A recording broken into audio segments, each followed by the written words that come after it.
all businesses operates with systems in place. You need to build systems in order to generate leads, nurture leads, build your email list, and to convert leads into paying customers or into sales. If you do not have systems in place, how will you operate and function online? You will operate blindly, not being able to dial the needle closer to seeing progress or results.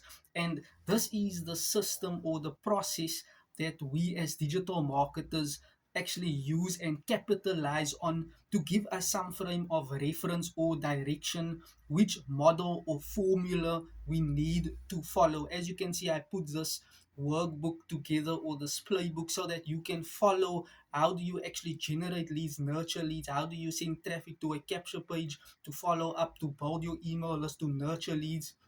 You can see this is the wrong and the right way to do digital marketing. You can see you have your email list, the checklist, what you can do and implement. And in addition, if you want to take it a step further, you can always do ads for more exposure, more awareness, so more people can actually see what you are doing based upon your marketing, your branding, products, services, anything that you have to offer, or anything that you are basically doing online. You get that more broader perspective. So steal this playbook and do digital marketing in accordance to this.